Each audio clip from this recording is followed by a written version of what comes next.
Sonic Speed! Woohoo! Holy crap, is there a lot to talk about in Super Mario Odyssey.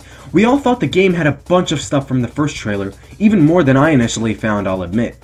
But this new trailer just blew me away with how amazing it looked. With the trailer during Nintendo's E3, the footage from the Nintendo Treehouse, and the on and off screen demo footage of various YouTube channels, there's an enormous amount of Super Mario Odyssey stuff to cover. And all of that is how this analysis will be constructed. Now before I begin, I'd like to shout out these YouTubers you see on screen, GameXplain and Commonwealth Realms, for the footage and gameplay to be presented, as well as Nintendo, for not only giving this footage as well, but also for making and giving us what seems to be the perfect Mario game.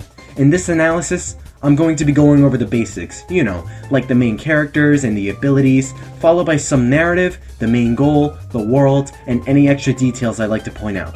Without any more hesitation, sit back, grab some popcorn, get some snacks, and enjoy. Let's get started. The story is an obvious trope of Mario stopping Bowser from reigning supreme and saving Peach, but with a twist. Bowser's actually holding a forced marriage, and it's up to Mario to physically object this unrequited proposal. With the help of his new friend Cappy, he'll gain brand new abilities to help him on his quest. But how did Mario meet Cappy to begin with, one might ask? We'll know the full answer soon, but from both the first trailer and the newest one, I have an idea of exactly how these two became friends rather quickly. In the first trailer, we see Mario confronting Bowser wearing his white tuxedo and top hat, and another portion where Bowser was hatless, but the camera was coming in towards Mario at an angle, as if Mario was about to get hit by a homing projectile. I'm confident this is the beginning of the game, where we are introduced to Bowser's brand new hat-throwing abilities, as Mario is conductively attacked and thrown overboard, leaving Peach yelling in distraught and worry as she scores her new wedding tiara in her usual pink attire. What supports this is we see Bowser in the new trailer ready to throw his dapper hat with Peach held in his arm, almost exactly like how he did in the first trailer. This is likely the point where he begins to throw his hat, and what also supports this is we see Peach later on in the second trailer wearing not just the same wedding tiara, but she's not scoring her pink dress. Instead, this is a different scene, as she's wearing a white wedding dress to boot, just like what she's wearing in the posters and ads celebrating the upcoming wedding. What's more is Peach is holding a bouquet of flowers, or rather piranha plants, which are likely a direct reference to the Super Mario Adventure comics, where Bowser also held a forced marriage with Peach, and Peach was under Kamek's mind control holding the same bouquet of piranha plants and rocking a similar wedding dress. Hell, even Mario and Bowser dressed as dappers in this game, and those are probably references to the comic as well. But I see it more with Peach than Mario and Bowser. I'm betting Mario was hit overboard and will fall into the black and white Nightmare Before Christmas themed world, the Cap Kingdom, specifically in a town called Bonneton. How is this town deduced as Bonneton, you might ask? Well, with all the caps and hats themed throughout the world, it makes sense to call it a Cap Kingdom, but it's not really that simple, because some official artwork was released for Super Mario Odyssey with Mario and various enemies he captured on screen. But behind them is an atlas of the entire world of Super Mario Odyssey. That was also revealed during E3, and in the picture, we could see 6 kingdoms mapped out: the Metro Kingdom to the south, as well as New Donk City, the Luncheon Kingdom to the east, which is the polygonal food world, as well as Mount Volbono, the Wooded and Sand Kingdoms to the west, also showing Cogwald next to the Wooded Kingdom, or what is actually changed to Steam Gardens, and Tostarena, the name of the village and ruins in the Sand Kingdom, the Cascade Kingdom to the north, as well as Fossil Falls above it, and lastly, beneath it, the Cap Kingdom, with a little island called Bonneton. That's primarily why, and there's the obvious hat themes everywhere, but we'll get to that in a minute or two. But with just 6 kingdoms on the map, is this the entire world in Super Mario Odyssey? Are we really gonna get just 6 worlds in this grand, massive Mario adventure? I have my doubts, because the developers of the game did specify the game itself is going to be a long, adventurous Mario experience, and there's evidence supporting the possibility of there being more than 6 worlds.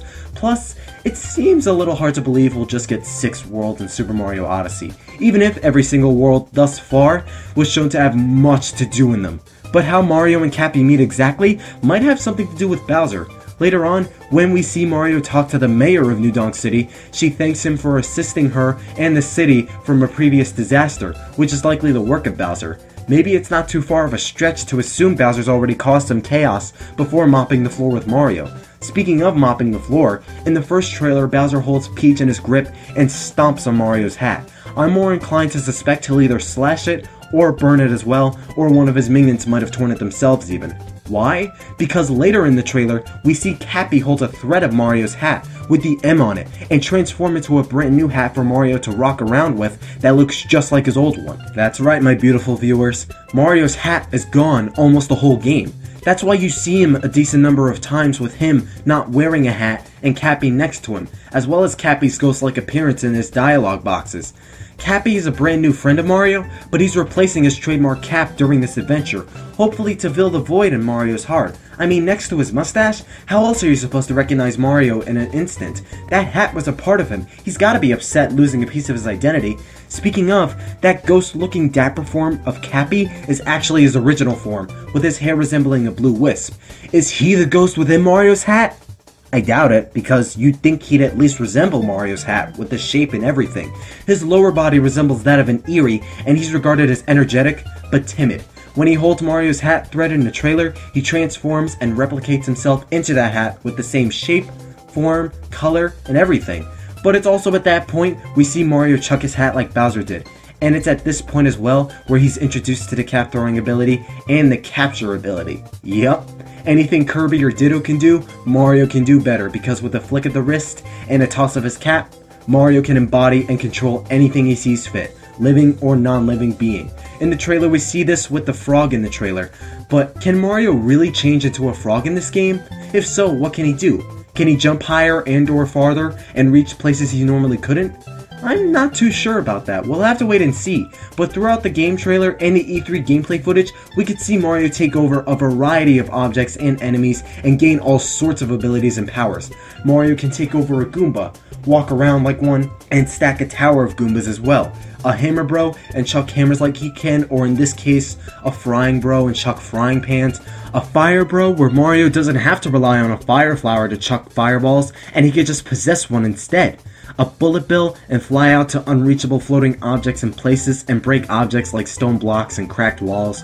A rocket ship in steamed gardens as he shoots up into the sky, presumably to another portion of the world like he can in New Donk City as shown in the demo footage. A lava bubble which can traverse across hot substances like the pink Pepto-Bismol lava as we see screenshots of it and purple coins just sitting atop of it, as well as even be shot out of cannons to reach other destinations. He can also change into binoculars we've seen previously to rise up and get a 360 degree view of the entire world, much like how they worked in Super Mario 3D Land and 3D World. Those electric lights we see throughout New Donk City and Toast Arena, which Mario can use to traverse through the levels, just like I predicted in my previous analysis. A Cheep Cheep, which he can use to swim and breathe underwater. A Chain Chomp, which is presumably used to take down enemies and objects, which would normally be more threatening. A frickin' taxi, which Mario can use to drive around in. A Moai, which is a statue that can reveal hidden paths and walkaways. Little traffic pylons that Mario can use to fling himself up and down buildings and streets in New Donk City, and even gain a speed boost while running. Humans, which in this case Mario uses to control a remote car. A Sherm, which is those tank enemies and Mario can use to fire shots at enemies. Manholes, which Mario can move and use to enter secret pathways. Uproots, brand new plant enemies that stretch their legs upward and can reach massive verticality and allow Mario to do the same and hop up tall paths and ladders. A piranha plant which Mario can use to spit poison presumably, or as a choker as it consumes Cappy but can't spew poison, and a mother T-Rex! One would presume Mario could take down almost anything in his path as a literal dinosaur. Also, did anyone else think that was Monster Hunter at the beginning of the E3 trailer? Every time Mario takes over anything, his hat, blue eyes, and mustache encompass it, telling you that it's really Mario under there. You could tell between the first trailer and the most recent one, Super Mario Odyssey will emphasize surprise. There seems to be many possibilities to Mario's hat-possessing abilities, on top of using it as a platform and springboard for either higher jumps or crossing longer gaps. Who knows what else Cappy could possess in Super Mario Odyssey beyond what we already know. This core mechanic really does shape up how drastically different Odyssey is from any other Mario game ever. Mario can also throw Cappy like a boomerang and pick up floating or hard to reach objects and hit enemies in crates and other stuff. He could even throw him and let him roll on the rim of the hat down a path or spin him around similar to Mario's spin from Super Mario Galaxy. He can move around and around Mario multiple times and can even give Mario a slight hop mid-air when throwing the hat, though not as major as Galaxy did. Cappy can also clear poison and make it safer for Mario to walk across in certain areas. There's even a co-op mode where a second player can control Cappy while Mario can move himself along with the camera, and they both can reach obstacles and collectibles, much like music notes as you could see in the Oasis and Toast Arena, just like the Galaxy games.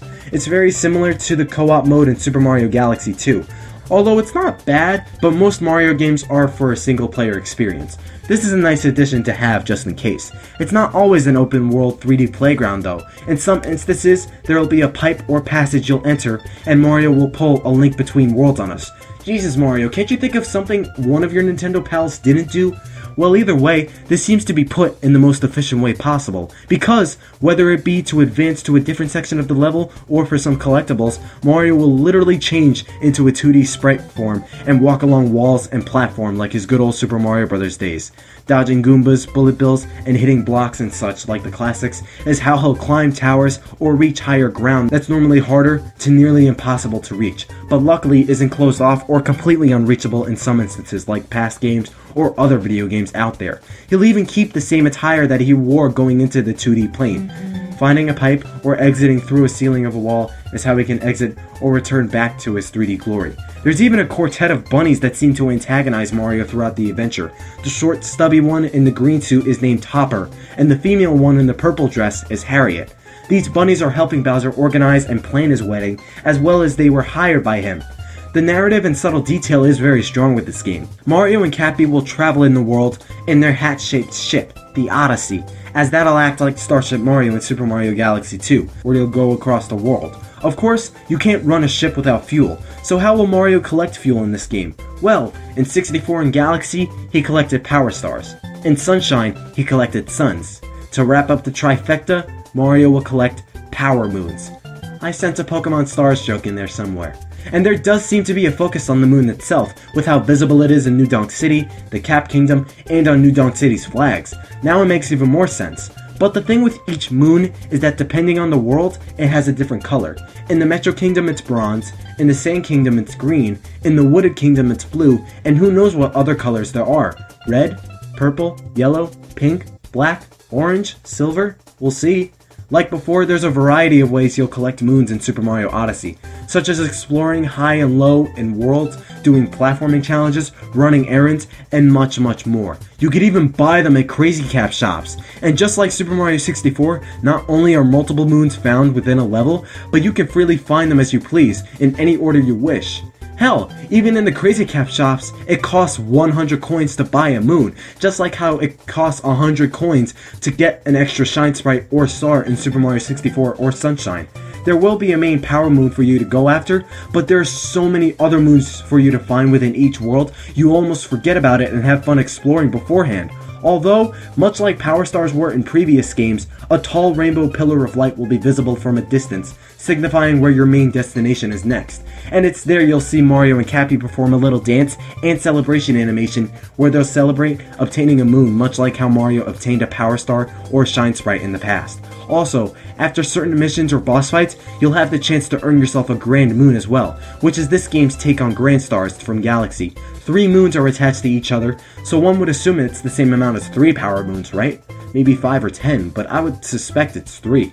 You'll be able to view the total number of moons on the flag of the Odyssey, as there's a number on the flag, and there's a moon logo on there as well. Some fans may be saddened to hear there is no hub world, but that's actually not a bad thing. You know why? Because here's the best part. Even if you collect any moon in the game, as well as the main one you're supposed to go after, you don't go back to the ship, you don't go back to some world or anything. You could still explore the world and move on to the next moon, as if nothing happened. This really does encourage you to explore more of each world and see what else there is to discover. Checkpoint flags make a return as well from Super Mario Galaxy 2, 3D Land and 3D World and acts as not so much checkpoints, but more so spawn points. As shown in the demo footage, once you hit a checkpoint flag, just like any other Mario game, your emblem goes over it. But much like in Zelda Breath of the Wild, Mario can travel to a specific checkpoint flag as long as he passed one.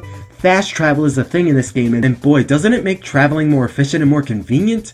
The poles of the checkpoint flags even match the colors of the moons based on the worlds you're in. Hell, even the map you have resembles a brochure, as if Mario is a tourist going on vacation. The map of the landscape is in the center, the left are little pictures and text explaining the land and overall appeal, and the right is the same with local tourist attractions and goodies as well. The amount of life you'll get in this game is approximately 3 points of health, just like Super Mario Galaxy and Galaxy 2.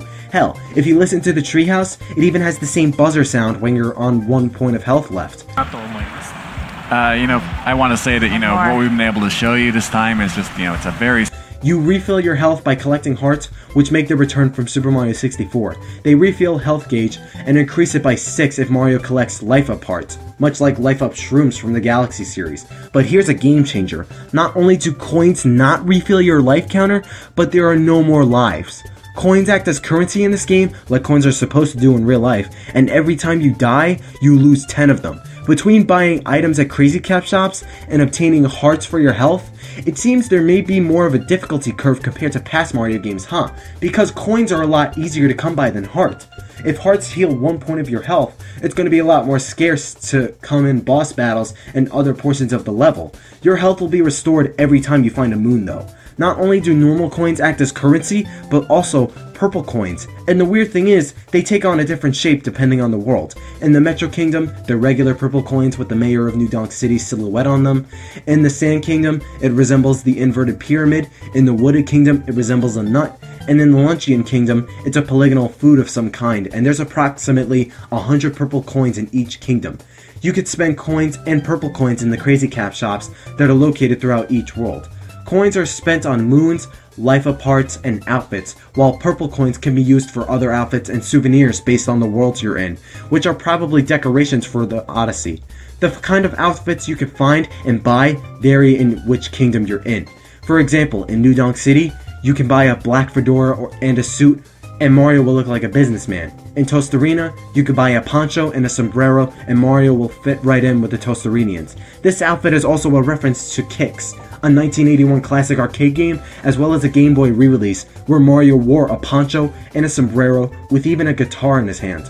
In the Wooded Kingdom, there's also an explorer's outfit and a hat, which is a reference to Mario and Mario's Picross. In the trailer, we see Mario wear a white wedding suit and dapper hat.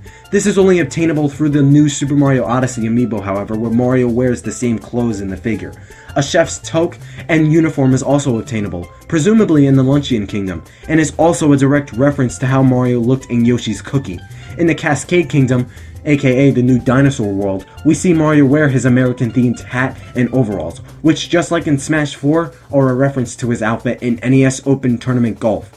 In the trailer, we also see Mario wear a swimsuit with goggles and a floating tube ready for the summertime, a football uniform similar to the Charging Chuck's uniform, with even a 64 number on the jersey, and in the demo, it was revealed his builder outfit from Super Mario Maker would also be a costume. It's also been confirmed every single line of amiibo would be compatible in Super Mario Odyssey.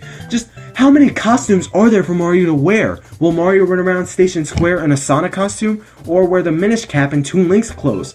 Some of these outfits are also necessary to obtain certain moons in certain worlds in the game as well. There's a lot to uncover when it comes to the basics of Super Mario Odyssey. Between the abilities, the possibilities, the potential, the characters, the collectibles and such, the layers and detail is massive already, and we haven't even touched the single world yet. So far, I'm finding this super fun, but let's go ahead and dive into these worlds, shall we? Because of the narrative and how I believe the Cap Kingdom is our first kingdom we visit, as well as with how that was the world with the least shown off in quantity. Let's start off here. Hope you guys aren't getting bored. This is only the beginning. Before we begin, I should also note each world ties into Bowser's wedding one way or another, so each world serves a purpose for the game's story, practically as much as the Quartet of Rabbids, and almost every world in the game has a day and night cycle, but different events take place depending on the time of day in the world as well. In the trailer, we see Mario dash down a hill with his arms spread out after gaining speed. This is likely after or one of the first moments with Cappy, as we could see the bridge in the background Mario later is on. Off in the distance, we could see the hat theme vividly encompassing Bonneton, the name of the town, which is derived from the word bonnet, a cap small children and women often wear on their heads. All those white hills seem to be fog, as Mario can run through it. In the view, you could see a 2D section on the wall here, and a giant building with a top hat on top. But at the summit is one of Bowser's airships, which is likely where you'll fight either one of the bunnies or an entirely different boss. With the giant full moon in the background, you could see a silhouette of the town continuing, with even more hat-themed structures taking shape, as well as with the town that's close by. Before Cappy lands atop Mario's dome, we see behind him hat-shaped lights on the path behind him, and in the corner of the ground, a hat street light literally right behind him, with the sign having many little hats along it that are black and gold, a crate near that light sitting in the corner, a stack of crates further down the path, and two hat-shaped buildings, with both buildings having windows shaped like hats as well. But the odd thing here is the building to the left looks a lot like the Odyssey, Mario's ship, as it has the shape, smoke emits from it like the Odyssey, and there's even a structure for a sail. Will Mario and Cappy have to find pieces for the Odyssey and build it themselves, or is this just concealed from outsiders? Did Bowser use this world to get his wedding attire? As Cappy moves, we see more hat lights on the bridge's handles, more crates behind him, and there's even a red and white something back there. That's likely a poster spreading the word of Bowser and Peach's royal wedding, as we could see those in New Donk City and Toast Arena as well. With more hat lights along the handles of the bridge again, there's a ghostly figure wearing a black hat floating behind Mario and Cappy. He's likely a local resident of Bonneton. We later on see Mario toss Cappy to break open a crate by that tall hat structure we saw earlier. There's even a lever switch next to him, plus even more wedding posters at the base of the building. When Mario breaks open the crate, little swan birds fly out, and you can notice that each bird is wearing a black and gold dapper hat. Isn't that cute? We then see Mario throw his hat along the sign of the bridge to reveal invisible coins and Cappy grabbing them as he returns to Mario. Those hats on the sign begin to unveil their subtlety by being the big gold hat in the center, the other hat lights, the smaller golden hats, and even the frickin' bars of the sign shaping out a hat if connected. They don't call this place the Cap Kingdom for nothing. We even see the same ghostly figure from before with a friend on the bridge where he was before. But what's with this platform out in the fog? Is there a lower section of the town that's hard to see from the fog? And this is how Mario learns of this hat throwing abilities from meeting Cappy on the bridge. Where Mario learns of the capture ability is likely later on, as there's more white grass and overall color surrounding Mario, and there's hills Mario can jump up, and coin rings he can go through for some extra coins. We're almost done here, but I seriously feel like the hat building we saw before was the Odyssey because the sail is just uncanny to mistake it.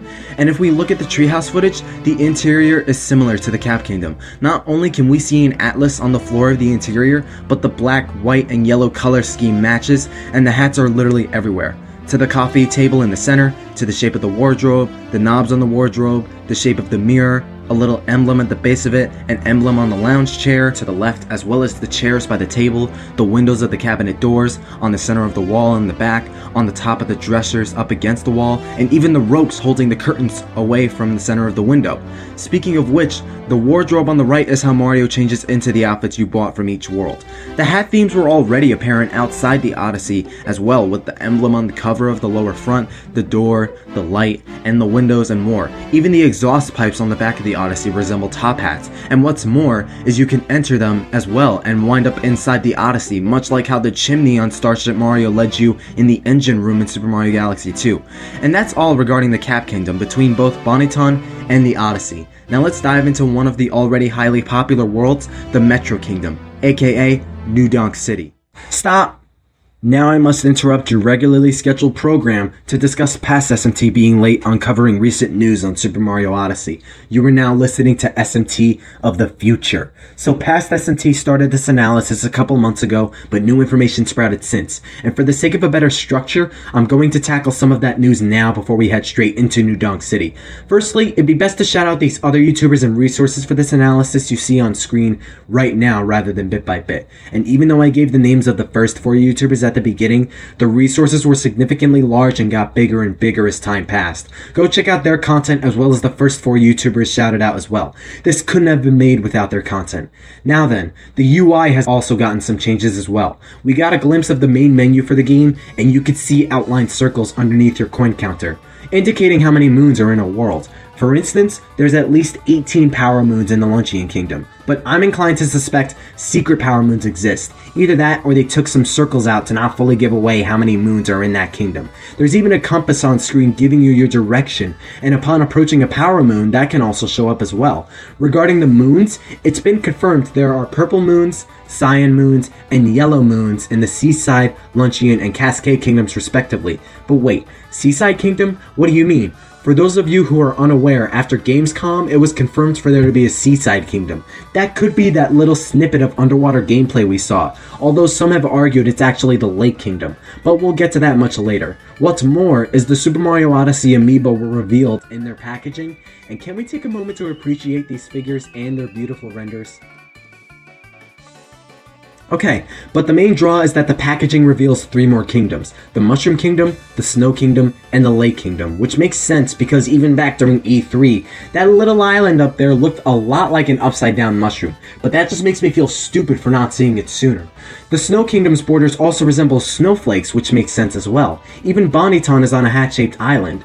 Another piece of info, though, is during the Luncheon Kingdom gameplay at GAMSCOM, is there is a captain's hat Mario had, which is actually native to the Seaside Kingdom. But enough about the other kingdoms. We've yet to talk about the Metro Kingdom, specifically New Donk City. The demo starts out with Mario next to the Odyssey on the outskirts of New Donk City, beginning a fresh start to a new city. New Donk City is inspired off New York City, is well known for its humans, its nickname the City That Never Leaps, which is a play on the nickname for New York, the City That Never Sleeps, and was allegedly claimed to be, by one of the residents, one of the founding locations for the Crazy Cap Shop chain. He can go to the right and knock over or kick some traffic barrels, and throughout New Donk City, most traffic barrels will likely drop a coin after being kicked or knocked over. He can also walk up a ramp to a line of 3 blocks with yellow coins and 3 purple coins behind them. The purple coins are also regarded as the local coins and are given a name depending on the kingdom you're in. In the Metro Kingdom, they're city coins. In the Sand Kingdom, they're pyramid coins. In the Wooded Kingdom, they're bolt nuts. And in the Luncheon Kingdom, they're polygonal tomatoes. And there's 100 purple coins per kingdom. Back to New Donk City, to the right of Mario is another path to 3 more city coins and a blue tarp that can be ground pounded for some more yellow coins. And some crates can be smashed here for some extra yellow coins as well, but also you can walk inside the girders via an opening on the left side of the girder, leading a path to a bronze power moon in the secret girder tunnel of the 30 to 50 power moons you'll potentially find.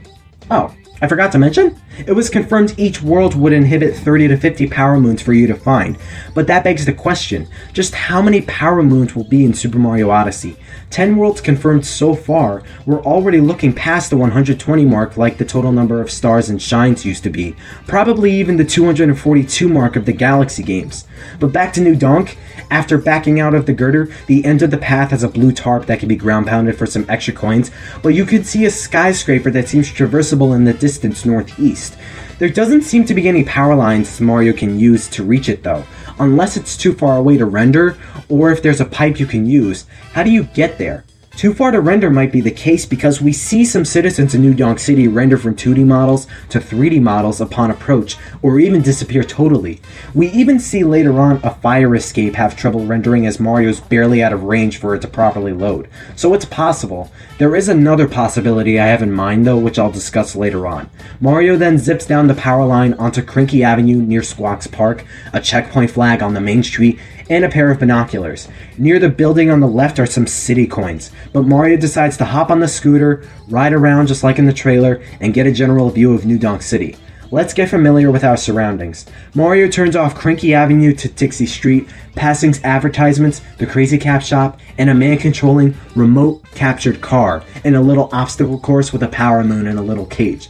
We saw Mario take over a human in the trailer, and that's primarily how he'll obtain this moon, by controlling that little car and driving it to the moon through the course. It's worth mentioning Mario can climb, jump, run, and explore places much like how he could climb trees and such in Super Mario 64 and Sunshine, as he climbs the street light here. On the rooftops of the building next to the Crazy Cap Shop are some city coins and yellow coins along the buildings. Speaking of the Crazy Cap Shop, what do you say we start shopping in New Donk City? as this and other Crazy Cap stores have power moons, life of parts, and clothes with yellow coins. But with local coins, or in New Donk City's case, city coins, you could buy more attire and statues, figurines, stickers, and other decorations. These are for your ship, the Odyssey, so you can bask and show off your souvenirs and products from around the globe in various locations. That explains why the Odyssey model in the lost footage from back in May had stickers on them, because you can actually decorate your ship in the game. Even the Mushroom Kingdom sticker can be found on the Super Mario Odyssey website. In the Crazy Cap shop here, and most likely other ones in the other kingdoms, you can buy a black suit and a fedora, a life heart, and a power moon with yellow coins. And with city coins, you could buy a builder outfit, a New Donk City sticker, a skyscraper statue, and a golden Pauline figurine. Ahead of Mario is that little construction platforming section we've seen numerous times. Mario continues to drive down Dixie Street and turn onto Cruel Street, but on the turn by the construction site is a manhole Mario can capture and go into to doing a puzzle and get a power moon. Inside the rotating maze, filled with movable walls and piranha plants, Mario must collect 5 moon shards, which become 1 power moon, similar to silver stars from past Mario games. There's also another power moon dubbed outside the rotating maze, as Mario can jump on top of the maze to obtain the power moon on the other side. But back out the manhole and curving down the intersected Espresso Street, as we go down, I want to stop and talk about the guy on the bench. He looks kinda lonely, but look what happens when Mario sits next to him. Wegreiter, du klanderst mig. Oh, har ist Daddy. How?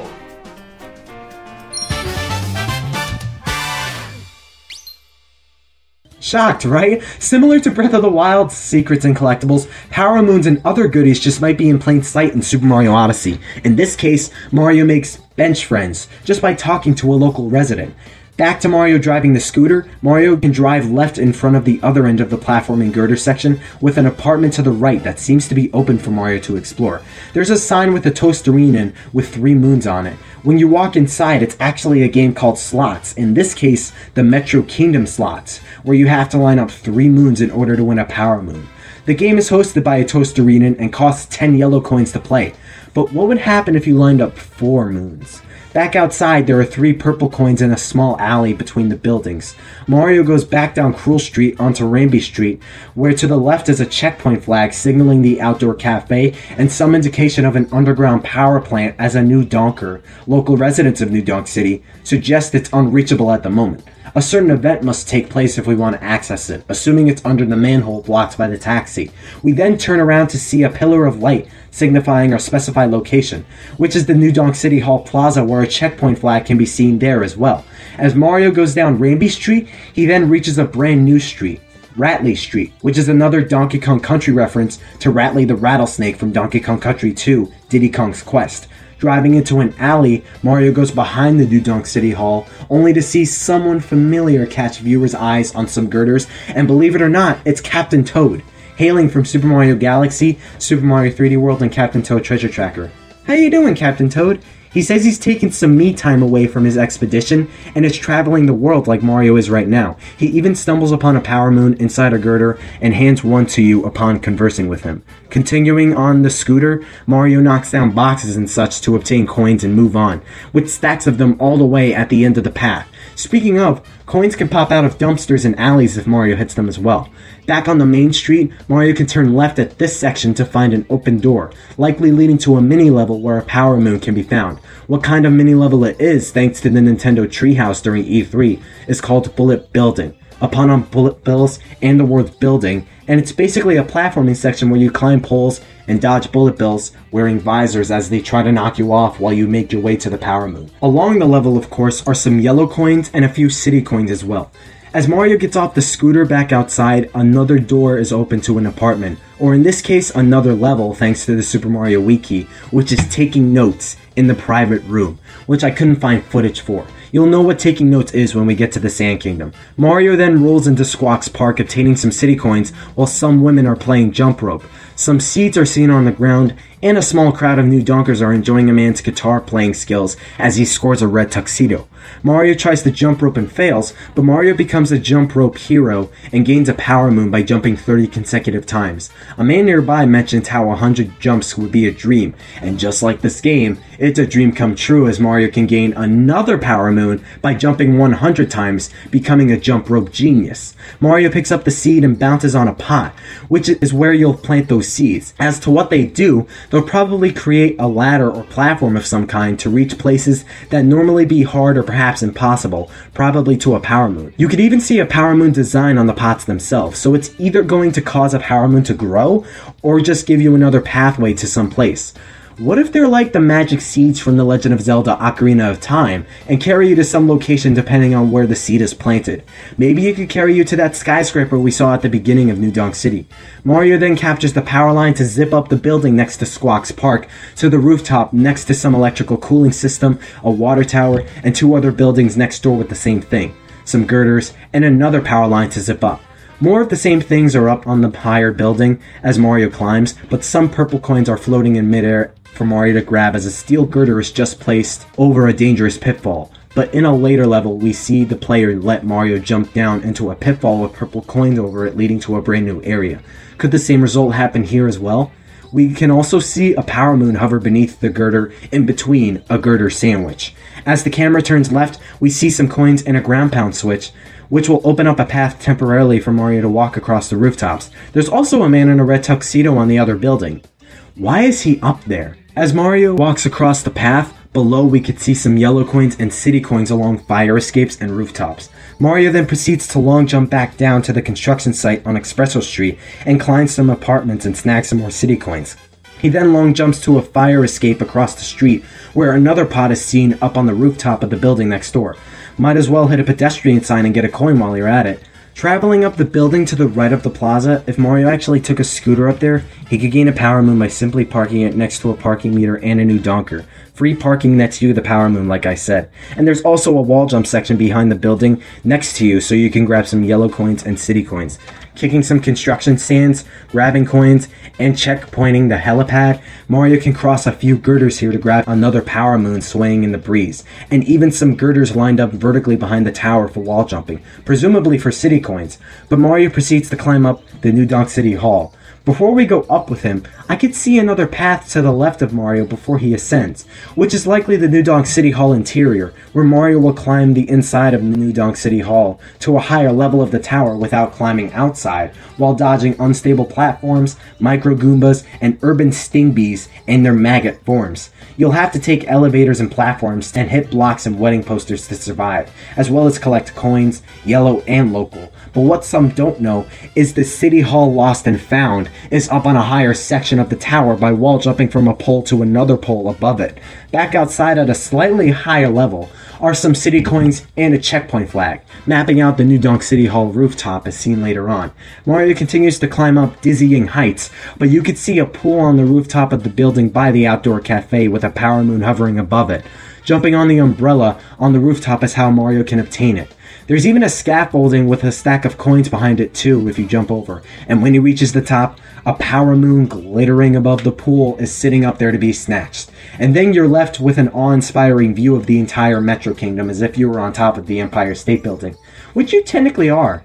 A beautiful sight, isn't it? Let's head back down and head to the construction site on Espresso Street, where you're able to walk inside an iron girder by smashing crates and getting a power moon as well as a few yellow coins. Along the site, of course, is a checkpoint flag for you to landmark your location with some coin stacks next to it. After crossing it back to Dixie Street, there's a lower portion of girders going around the buildings here. Where this will lead you to is some city coins as they were visible from the beginning in the distance, or by a power line on top of the building. Rising up past billboards and advertisements, behind those signs is a pile of trash. But get it all out of the way, something's glowing in the vents. Turns out a power moon was hiding there.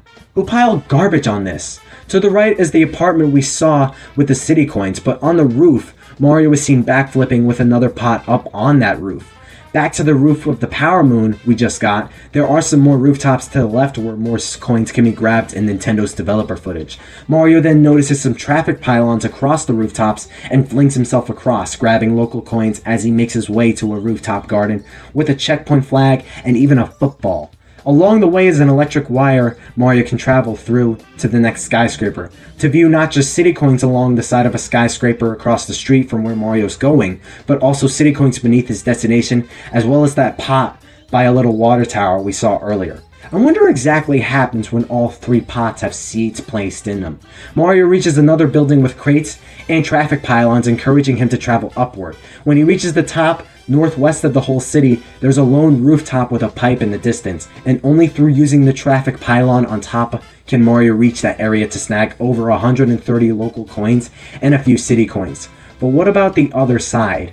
There is a power line extended out to another rooftop with a checkpoint flag, a football, and a rocket ship. These rocket ships will also be used in other worlds, and when Mario captures one, he'll be able to go to another level within a world to find another Power Moon. In this case, you're hanging from a high rise, and flipping from pole to pole around a skyscraper to reach a moon. In the midst of it, however, there is some covering forming a wall up here. Is it a secret? Quite possibly, because the Mario Wiki confirms another Power Moon vaulting up a high-rise, which requires vaulting upwards from one of the poles, and I believe this is the location. Then you'll be taken back to where you first saw the rocket, which was in Mayor Pauline Commemorative Park. Wait a second. Mayor Pauline? As in Pauline from the original Donkey Kong? The damsel in distress who's always kidnapped in Mario vs. Donkey Kong games? Wait, we never actually went to our main destination, did we? The pillar of light we've seen from before? Oh, damn, it actually is Pauline! Apparently she's the mayor of New Donk City in this game, marking her first debut in the mainline Super Mario games. This city just can't get enough Donkey Kong, I see. Actually, she even thanks Mario for bringing the city back to normal. Back to normal from what? She then thinks of creating a festival for the city, but needs 4 musicians first. Mario can find them scattered around the city. The drummer is right next to Pauline, the guitarist is in Squawk's Park, the bassist is in the Mayor Pauline Commemorative Park, and the trumpeter is up on the skyscraper above the outdoor cafe. That same man wearing a red tux on the rooftop is actually one of them, just like the guitarist in Squawk's Park is actually wearing a red suit. As a matter of fact, all the musicians are wearing red suits, so that should narrow down your search for you. Upon approaching the trumpeter, by going up the power line is an alley on Ratley Street. Some city coins can be seen below you as you go up the building. Getting each musician on board will take you to the New Donk City Hall Auditorium, where the band will play and the audience will increase with each musician you find. Upon gathering all of them, the musicians will play the Oval theme from Super Mario Bros. That sounds very similar to the Smash 4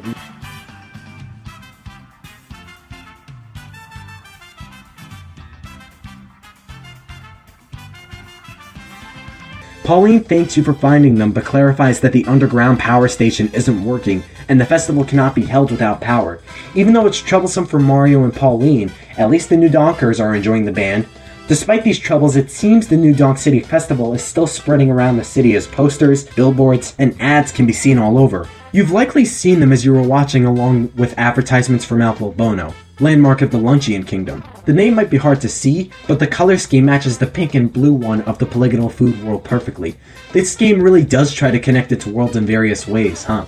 Speaking of power, a Power Moon can be obtained through power lines and a level in New Donk City. You can't access it through normal means, however. This is how the outfits you buy in each world actually serve a bigger purpose than you think, as there's a building by the outdoor cafe that's in need of a construction worker. You'll be able to access it if you're dressed up as Builder Mario from Super Mario Maker, which can be purchased with 15 city coins at the Crazy Cap shop.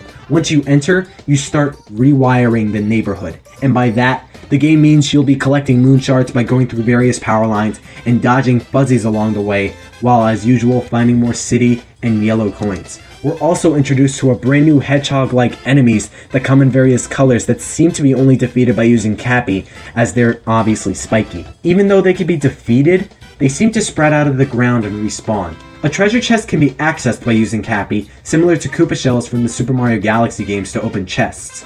Coins come out of this one, and who knows what may pop out of other chests. What's more is along one of the wires, which are escapable mid-travel, on top of a skyscraper are some crates hiding, holding a Power Moon, off the beaten wire and into the fire I see? Or a crate in this case. But not only is Pauline the mayor, she appears to be the lead singer of her band, as in the E3 trailer, a festival for New Donk City takes place, and at the end we see Pauline's back snapping to the tune as she sings the game's main theme, Jump Up Superstar. Who knew she had such a tender and marvelous voice? She thanks Mario for assisting her and the city from a previous disaster of some kind. Could she mean Bowser? And she wishes to gather up a band and set the New Donk City Festival in motion. Maybe Bowser wanted Pauline and her band to play for the wedding. What if the New Donk City Festival was the party location for the wedding? Can't think of any other reason that New Donk would tie into the wedding after all. That's all for New Donk City during the day. But what about at night? That's right, New Donk City is traversable at night, as well as at nighttime during a storm of rain. The scourge of the skyscraper is causing travesty on the city as electric lights flicker throughout buildings. This is in fact the first event that goes on in the Metro Kingdom, so Bowser did cause that disaster Pauline spoke of earlier. It was a future event everyone's played before, but Bowser's airship is floating around the tower, as well as Peach shouts out for help, and his advertisements for the wedding are all over the buildings and billboards. You could see from here. Mario travels to New Donk City Hall rooftop to confront this beast. Even one of the New Donkers tried to confront it as well, but his friend states he never came back. Well, that's a little dark. Maybe that's why I got an E10 rating. Before Mario approaches the monster, you can see beneath him there's a wall jumping section with city coins able to be picked. The boss, known as a Mecha Wiggler, knocks Mario off the tower and proceeds to attack with Sherms at the base of it, tank-like enemies that try to shoot Mario. Surrounded by giant barriers with ads promoting the wedding, Mario can take them over and shoot the Mecha Wiggler on its back segments, which are its obvious weak spot. But Wiggler can shoot balls of electricity. Take out all 9 segments and Mecha Wiggler will not only try to charge at you, but he'll grow 7 more. Don't worry though, you can anticipate its moves, and shooting its projectiles can nab you some hearts. Upon defeat, it coughs up a Grand Moon for Mario, leaving him with a confirmed total of 31 Power Moons in New Donk City thus far. We're almost done with New Donk City, but there's still some details and things left to discuss. For one, at night, Sherms and urban Stingbees run amok in the city as Bowser and the Mecha Wiggler reign over the city in the plaza, and Mario has to stop them. You can see more wedding advertisements on the billboards and posters on the walls and the ground. Mario can even dodge Sherm's bullets by crouching. But my question is, why is there a girder here in this GIF? This is by Squawks Park and it's definitely in front of the Crazy Cap shop. Why would there be a girder here? Was Bowser building something, or was that there to construct the little course for the remote control car? Can you go inside it? I wonder. Mario can use Cappy to interact with inanimate objects as well. For instance, Mario can throw him on a fire hydrant to spritz water. It's cute touches like these that give the game extra charm. In the hall auditorium, there's a little Cat Peach behind the curtain and is ready to throw out a heart if you need for Mario to get, or 5 coins from the heart if your health is full. Could the same happen for Cat Mario up on the tower? And what if there's more Easter eggs like this? Are there more Super Mario 3D World Easter eggs, or is it stretched out to more Mario games in this form? And let's not forget Mario can control a taxi here too. We just don't know why he'll need it yet. And that's everything out of New Donk City. Quite a lot to take in, isn't it? Well, it's only just the beginning, as Mario and Cappy board the Odyssey and are ready to take off to another kingdom. As we say farewell to Pauline's humble abode, how about we absorb and take in the Sand Kingdom next, especially a little town known as Tostarena. But feel free to pause and just take a break when you need to. This isn't going anywhere. You still here? Good! So let's board the Odyssey, toss your cap on the globe, choose your next destination, and set sail. Mario lands outside the entrance to Tostarena, which is inspired off of Egypt and Mexico, near some little icicles directed to a power moon atop the highest tower. You're able to hit the small icicles for coins and occasionally hearts, but trail off to the left, you might be able to find some hidden treasure, but those cacti aren't treasure unless you're a glutton for punishment. What's neat though is upon interaction, Mario's nose will have thorns stuck in them, with Mario's nose swelling red. You can almost feel his pain, but that extra touch of detail is worth appreciating. Continue down that way, and there are 65 coins and stacks to grab. But it doesn't end there, as Mario can find a rainbow note leaving a path of smaller ones. Rainbow notes return from Super Mario Galaxy, Galaxy 2, 3D Land, and 3D World, and when they're all collected, a green power moon dubbed Taking Notes Running Down will appear. Oh wait, taking notes? Didn't I say to remember that when we went over New Donk City? Well, this is what I meant by that, and that's not the only Rainbow Note themed mission for a Power Moon. So now you know exactly what moons have that requirement as long as they're named Taking Notes. And you can see Mario's nose is still red and sore from the cactus thorns. It makes him look like he's got a cold, huh? As Mario rolls back to Toast Arena, you can see various posters along the walls of the buildings and a Power Moon tucked away atop the highest building in the village.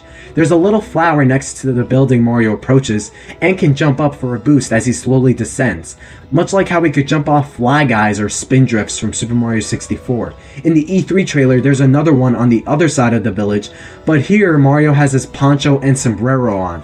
But pause here for a second and look off into the distance. There's a floating pyramid in the sky. But how is Mario supposed to get up there? And what exactly is up there for him? This just screams that my theory on the seeds in the pots could be true, but I'm getting a little too far ahead of myself. As Mario collects the pyramid coins on both icicles, a Toasterina tells Mario water suddenly gushed out of the ground and froze in place all over the kingdom. Bowser's no doubt the cause of this, and as if it weren't apparent already, Mario needs to find out how to melt all the ice as before and later on we see pyramid coins trapped inside it. The power lines along the buildings are just like the ones from New Donk City, as Mario can travel from building to building and grab any extra pyramid coins and other goodies. In the Crazy Cap shop are more souvenirs for Mario to buy, such as a Toasterina sticker, a Jaxie figurine, and an inverted pyramid statue. But my question is, why is there a Power Moon behind the desk? There wasn't one behind New Donk City's Crazy Cap shop's desk, and there's a glass window blocking access. So is this an extra attainable moon? It has to be because shopping in Toasterina nets you another Power Moon with one behind the counter still there. And if you go back outside to the left of the building, there is a little crevice Mario can crouch into with yellow coins. And look at that, Mario can nab a Power Moon behind that counter. Hey, employees only! Even the employees will be startled with Mario upon conversing with them. Going around the village, the frozen fountain has the pyramid coins we've seen frozen inside earlier, and to the building on the left are some flower pots and a seed. I really want to know what happens after planting those seeds, Nintendo! Taking the flower up again, Mario jumps on Cappy across the roofs, but what's that pipe beneath them lead to? Well, it leads you to a secret room with a Toasterina telling you to feel the presence of the Power Moon.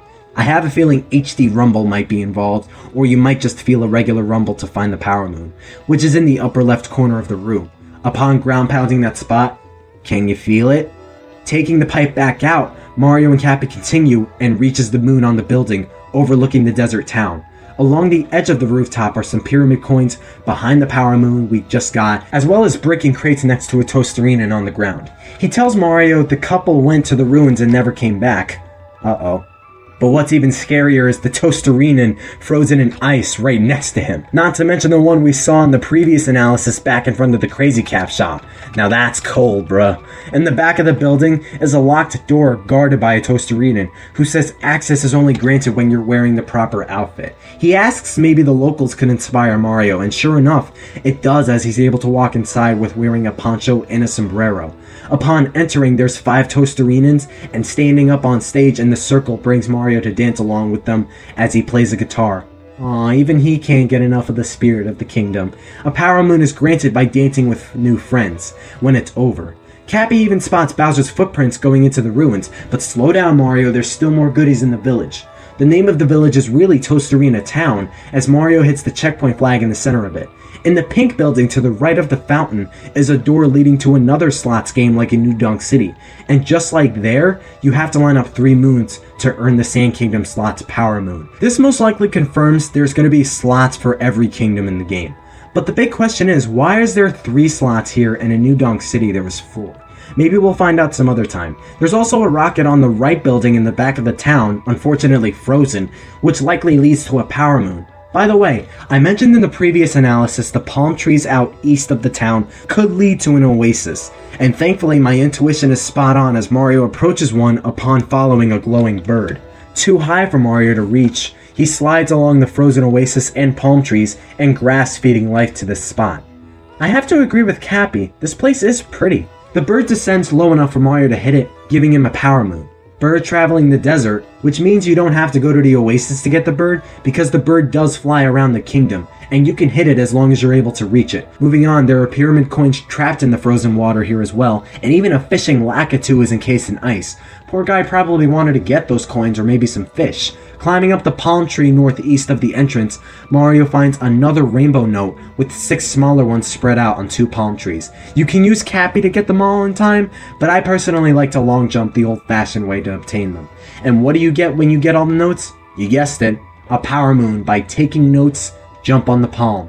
The oasis is leveled down in a ditch, and you can get out by either hip drop jumping, backflipping, side somersaulting, or using the flowers on the sides to bounce up. From the oasis traveling northwest up to the ruins, halfway near the poisonous lake, there is a red Koopa Troopa wearing a sombrero, giving Mario a challenge. You have to walk like a champ by walking around a circle of arrows that fades a third of the way around, leaving your memory to guide you, and you have to at least score 80 points, which means you have to travel along most of the circle. The prize you get for walking the desert and scoring 80 points is a power moon. I can't help but think the developers made this mission in contrast to Koopa the Quick from Super Mario 64. I wonder if anything special happens when you get 100 points though. Now enough of the town and the oasis. Let's dive into the Tostarena Ruins entrance. In the E3 trailer, Mario can enter the ruins, but I spy with my little eye a power moon above the entrance. How can he get up there? We'll get to that later. Mario meets some Micro Goombas at the entrance and ahead of him. Some bumps come out of the stone too thanks to the sand, but Mario can ground pound it and level it out.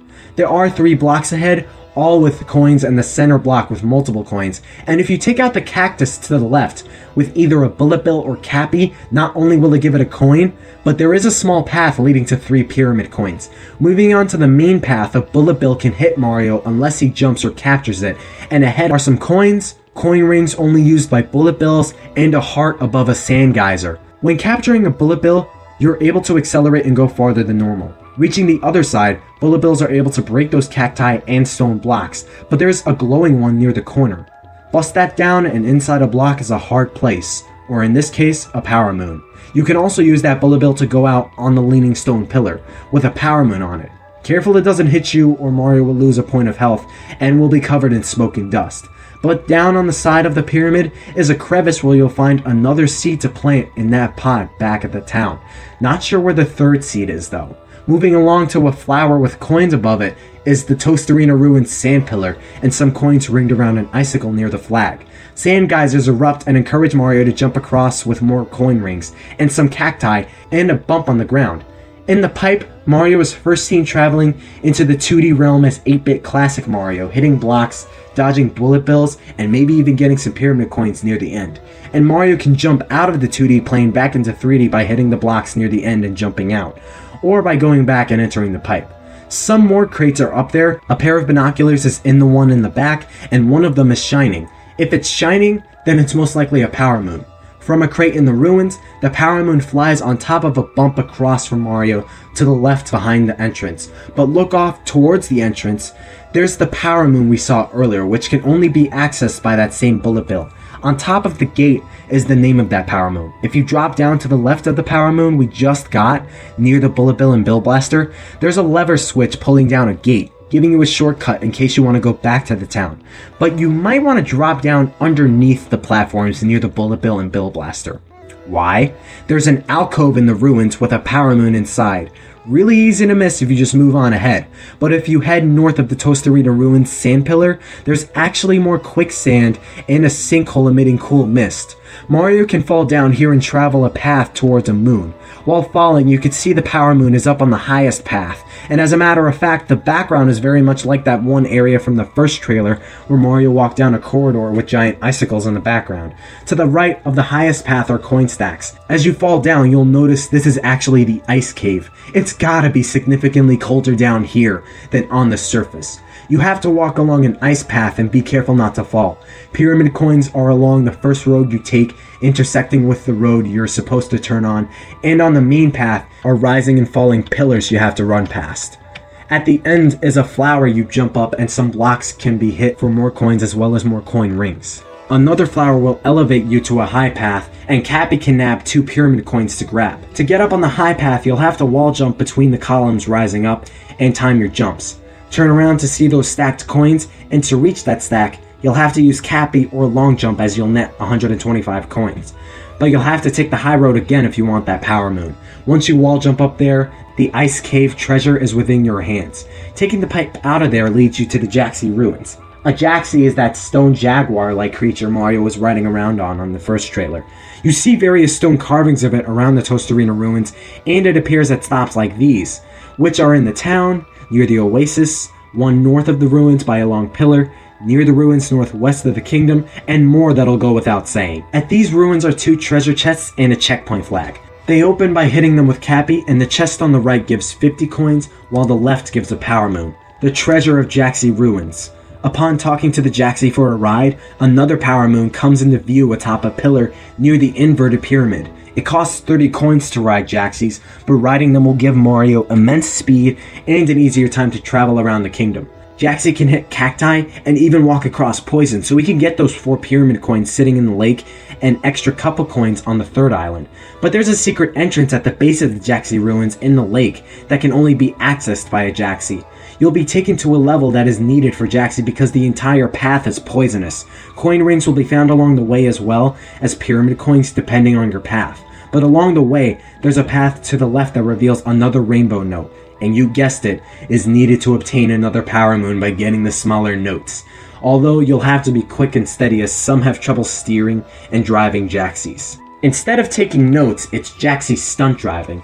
Opposite of the path with the rainbow note are 2 pyramid coins hiding behind cacti, and on the path taken here are 3 more pyramid coins, while the other paths to the left and the right have regular coins. Once you reach the end, you've become an official Jaxie driver by the decree of the Power Moon you have within your hands. Back outside, if you head south from the Poison Lake, you'll see a cactus near the edge of the land. But the tall cactus has a bulb on it, which Mario can capture and move. A glowing spot on the ground will be seen, and ground pounding that spot will pop out another Power Moon. Wandering Cactus is the next moon you'll get. But before we get off track, let's head back to the Tostarena Ruins. Behind the ruins is a giant sphinx we also see in the Wooded Kingdom, and it's an omniscient statue that'll give you riddles and questions based on the items Bowser's trying to get for the wedding. Answer it correctly, and it'll open a secret path, in this case to the Sphinx's treasure vault, where a Power Moon will be in a chest, but 280 coins are in the room as well. Above it is a little path where you can drop and wall jump for some pyramid coins. Back at the Bullet Bill and Bill Blaster near the base of the tower holding the Power Moon, going up, you'll have to enter a pipe the opposite direction of the stairs guarded by the cacti. You'll be taken to another 2D section afterwards where you'll have to climb upwards, dodging bullet bills and getting coins to reach the top. But on the bottom path, there's a secret path that is trying to hide 4 pyramid coins. At the end is the top of the Tostarena Ruins round tower, and atop the highest tower Power Moon, hovering over a panel that turns the color of the Power Moon once you collect it. After that, a new path opens where you board a moving platform in the air, and you have to dodge stone blocks and ring burner robots, especially if you want the yellow and pyramid coins. But back up to where that camera stopped to show the platform appearing. You could see that floating pyramid from a while ago, but you can barely make out a Power Moon over it. The only question is, how are you supposed to get there? I'm really buying into my idea of beanstalk platforms of some kind like in New Super Mario Bros. Or the Ocarina of Time platforms with those magic seeds you had to plant for gold sculptulas and other items. At the ends of the path is a small island called the Moai Habitat, where we're introduced to a new enemy that can see anything that is invisible to Mario, whether it be an invisible path or an invisible block. The gimmick here is you have to capture a Moai and see and remember where those paths take you. To one of 5 moon shards you have to collect: pyramid coins, regular coins, or death. A moon shard is ahead of another on a sand dune, and when you take the platform going up, you'll have to take a left at the metal pillar and go forward. Or you could go north from the start to get some yellow coins. Back on the base level of the island, going in the direction of the town, you'll find a moon shard between 2 cacti. Also around here is an invisible block you can see thanks to the Moai. The last moon shard is also along a hidden path that stops halfway across the lake, which is easy to spot. Then all 5 shards turn into a Power Moon. But look south from the island. There's something on the other side encased in ice on a stone platform. What is it? There is a flower on that side as well on a path. What's more is to the right at the corner of the Poison Lake is a P-switch frozen as well. I wonder what Mario has to do to melt all that ice. Bowser's footprints are seen again as Cappy believes Bowser was huffing about in a hurry. But after finding Moonshard in the sand, our work here is done. After that, a new area is opened, which is at the base of the big inverted pyramid. The inverted pyramid showdown is upon you, as your next mission is to make it to the top as Bowser's airship and Peach's cries for help reign over it. You could even see little Jaxie carvings along the edge of the pyramid. You could take a platform to the north of the kingdom and check some binoculars for another view of the kingdom in your next destination. Toasterines are on that side and wonder what's happened to the wedding ring inside. The wedding ring is fabled to bind two people to be together forever, and that sounds very scary in Mario and Peach's case. Does this mean Peach could totally be stuck with Bowser forever once they get married, with restrictions beyond any normal marriage? Well, I know Mario doesn't want to find out. Moving along the edge of the cliff is a side you can fall down for some coins and a secret door, which was seen in the lost footage from May. Entering it takes you to a course where you need to capture Moais to show a path and figure out the exit and where the power moon is. Unfortunately, the clip was unable to finish in time, but now we know what the door is. But heading to the Tostarena Northwest reaches, we enter another level leading to 2 power moons. The level is a maze where you have to use bullet bills to fly across different paths, obtaining yellow coins, dodging walls, and obstacles over poison in order to reach the power moon. The smaller hole in the beginning, the platform after that, and the right path all contain yellow coins. Taking the left after that halfway through, you'll see a left path branching off leading to a power moon, the bullet bill maze side path. Going back on the main path, after dodging some rotating walls and reaching the end, the bullet bill maze breakthrough has been met thanks to Mario. Normally a pipe at the end of the maze will take you to the top of the ruins, but some good old-fashioned Mario parkour can help you out as well. And at the top are some bumps and a scarecrow? Weird. If you capture it, a mini platforming segment will be accessible, and through crouching and wall jumping, Sand Kingdom TikTok Athletics 1's Power Moon is as good as yours. But wait, 1? You're saying there's more of this in the Sand Kingdom? What about the other kingdoms? Are there more beyond just the Sand Kingdom? Moving along, an icicle is trapping a taxi, leaving a new Donker stranded. He can't get his car to budge, but with a giant ice leaving it there, how can you? Next to it are some cardboard boxes and a glowing spot in the ground, and of course another power moon labeled from the taxi luggage. But there is a pyramid-shaped ice block here as well, and if you look inside, you could see a grand moon is frozen in there. Okay Mario, there's gotta be a way for you to melt all this ice right now. Going backwards a tiny bit, we see a Toasterina in a circle and is distraught because 3 sheep of his scattered. All 3 are spread out in the area you're in, and you can ground pound or hit them to scare and lure them in the circle. One is by the frozen taxi, another nearby to the ruins and the pyramid, and another north of the circle behind a dune. Herding sheep equals another power moon. All that's left is the inverted pyramid. Upon entering, you find a path needed by a bullet bill, and reaching some coins as well as the other side. Then a 2D platforming section is met, where you'll have to jump from the ceiling and normal gravity, dodging bullet bills and hitting blocks and getting coins, much like how some levels worked in Super Mario Galaxy and Galaxy 2.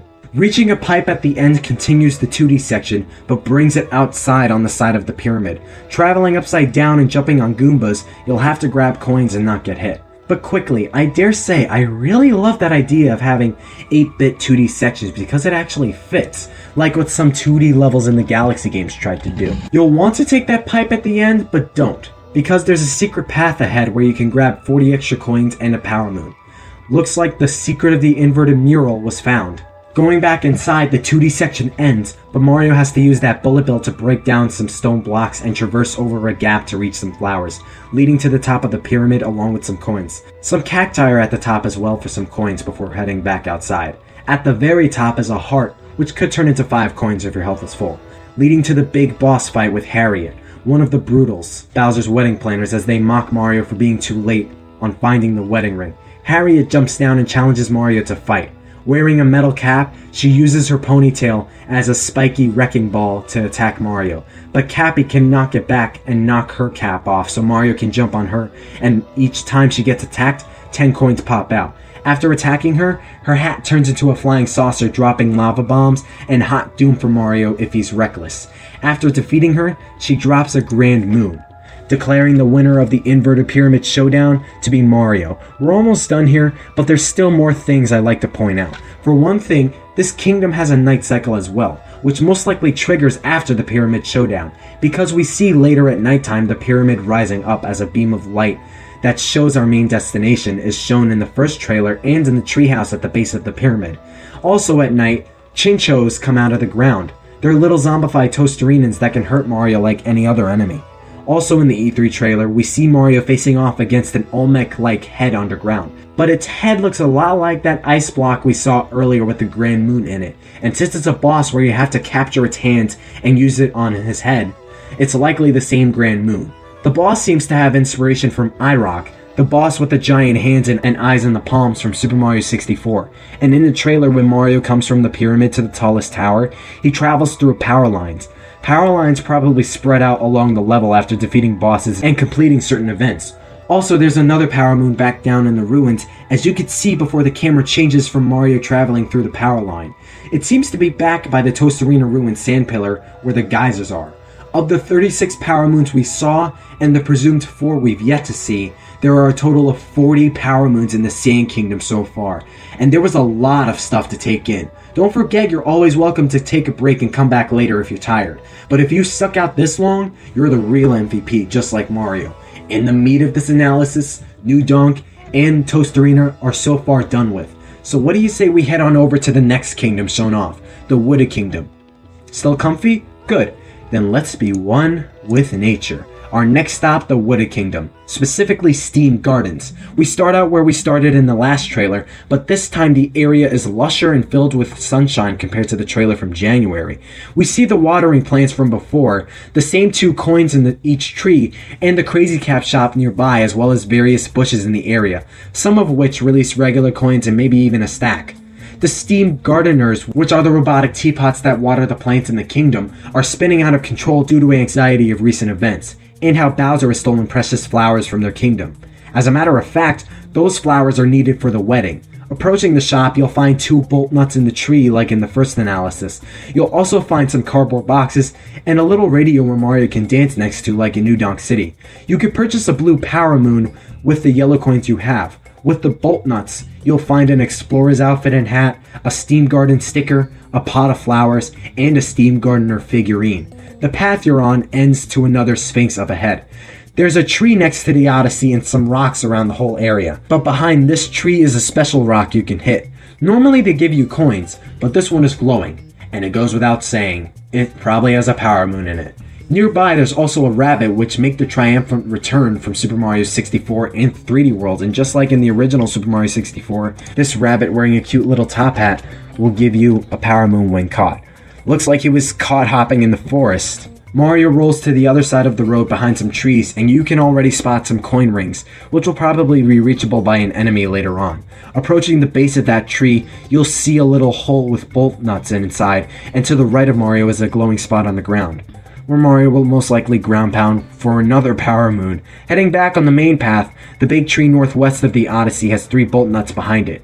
Speaking of the Odyssey, next to it is a stone ridge Mario can walk across. On the other side from the stone step you can use to jump up is a lower ledge with 3 bolt nuts. Standing along the ridge, you can see more clearly Steam Gardens is inside a giant dome, as if it were a greenhouse, as outside are mountains, but clearer skies. I wonder how this kingdom came to form and how long it took. Mario, however, seems to just want to relax as the atmosphere is just soothing and natural as he yawns and gets tired. You think he'll sit down and sleep like in past 3D Marios? He does at least stretch a little when he's bored. Moving along the ridge, you'll eventually see 3 bolt nuts midair you can reach with Cappy, but you can just jump into the abyss and fall into the deep woods. You can be able to see exactly where to fall into, as you can see a gray area beneath you and a darker black area ahead of it. Shrouded from sunlight, Mario shivers and shakes as it's pretty cold down here, almost like he's back in Toasterina. The atmosphere is pretty spooky as well. There is a steam gardener to the left, and in front of you is a shimmering light above a pot filled with dirt, so you could plant a seed in it, which you can get from a steam gardener we just saw. There is another one ahead though, and to the north of the pot in front of you is another glowing spot, likely holding a power moon. Further along the left side of the woods, there's a weird raised platform with the center rising up higher. A bit of an odd place. Further to the left are some stairs leading to a tree at the top, and moving down the main path, there's another raised platform near a big tree, and ahead, another pot under a beam of light. There's a tree trunk hanging over a cliff next it, but Mario wants to climb those stairs leading to the tree. Turns out there's a bulb on top of that, and Mario can capture and move it. Beneath the roots of the moving tree is another glowing spot with a power moon inside. Mario then walks along that trunk to grab 3 more bolt nuts. Heading back, Mario turns left onto the main road. But a Tyrannosaurus Rex wearing a top hat is sleeping on the path. This was the creature we saw a glimpse of in the first trailer where its tail stuck out as Mario walked in the deep woods. I wonder how much collateral damage T-Rexes can do in this game. Unfortunately, we don't see. Continuing on, there's a cute little river from the trailer and a tree trunk pointing upwards, leading to more bolt nuts for Mario to collect. Going up the creek, to the left of Mario is another glowing spot out of the ground, which again is probably another power moon. And to the right is a blue scarecrow, which likely triggers another TikTok athletics mission from the Sand Kingdom, leading to another power moon, which does confirm there are more scarecrows throughout the kingdoms. Moving along, there's another steam gardener with a seed in it, and at the top is a regular steam gardener and a waterfall. But if you look behind the waterfall, there's a locked door. I wonder where that leads to exactly. Perhaps another power moon? Mario then takes a seed from the first steam gardener we saw down here and plants it in the last pot, and a beanstalk rises out of the ground. It takes Mario all the way back up on the end of the ridge on the surface. We then see floating bolt nuts, and to our right, behind a tree, is another spot to plant a seed and a brand new enemy, an uproot, which is an enemy that can raise its legs and increase in height. And those spots are actually how uproots spawn, so they aren't actually spots where you could plant seeds. They just grow from those spots, and you might have missed here behind this tree to the left are some bolt nuts along a path near the red iron building in the distance. There's more up ahead as well, near the building on a rocky ledge. To capture these enemies, you need to knock off the flower pot on its head, and once they're captured, you can reach higher platforms, objects, and jump out of harm's way if necessary. You can see some platforms along the building behind Mario, which will likely lead to those bolt nuts or what's on the other side. Using the uproot is how Mario can stretch and reach those floating bolt nuts and the coin rings we saw earlier. Behind the tree, we saw the uproot and planting spot is another uproot and another spawn spot, but to the tree to the right is the one I want to highlight, because the uproot can reach high platforms going up the tree with a nut at the top. Hitting it will unlock another power moon atop the tall tree.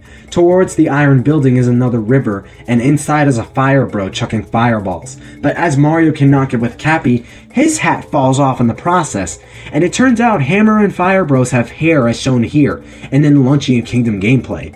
Who knew?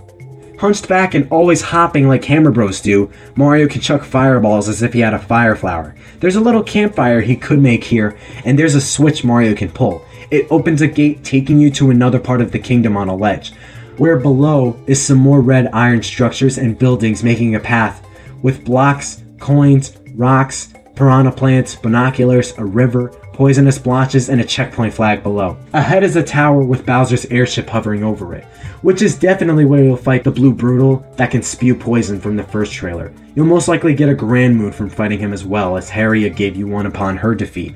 But turn around and you'll find another path with an uproot behind you. 3 bolt nuts are up on a higher ledge, and 3 more are over along scaffolding on the side of the red iron building. Heading backwards where Mario left the fire bro on are some walls along a path, and another nut at the end of it, and as you climb the rock to get the nut, you get a power moon. Going back to the Sphinx, he'll ask what item did Bowser steal in the kingdom. Answer it right, and another path will be opened, with 3 bolt nuts along it as well. The path ends at literally the same place we were just at. Coming out, there seems to be another way of entry that's blocked off by stone. How do we remove it? And Cappy's usefulness never ceases to amaze me. As he's passing flower petals on the ground, Mario can toss him and clear the poison that's on the ground. But be careful not to touch the poison, as Mario will be completely drenched and covered in it. Clearing some poison will even net you some coins. Jumping over the fence to the left, Mario will find 2 uproots behind him and 3 big brick blocks, as well as a path to the right, which is likely a path leading to another moon. In front of Mario, there's another steam gardener and a little lake with coins in it, which is the same lake from the first trailer with the pipe in it. There's also unstable platforms and 4 bolt nuts on that path. Taking the main route, Mario can jump up, reach 2 bolt nuts by the wall, get 3 more on the river below by the start of its waterfall, and hit the checkpoint flag to reveal the location, which is the entrance to the Iron Road. Let's take a dive in this lake right here, as 12 regular coins are in the water, and look at how magnificent it is to see Mario swim underwater here. His air meter from Galaxy returns, and behind Mario is a pipe, leading him to a mini level with fuzzies and rising and lowering water. After swimming and carefully dodging fuzzies and grabbing easy to see regular coins and 3 bolt nuts, you'll find the Power Moon at the end of the flooding pipeway. Using binoculars to see the road ahead, Mario can see a big piranha plant blocking the road to Sky Garden.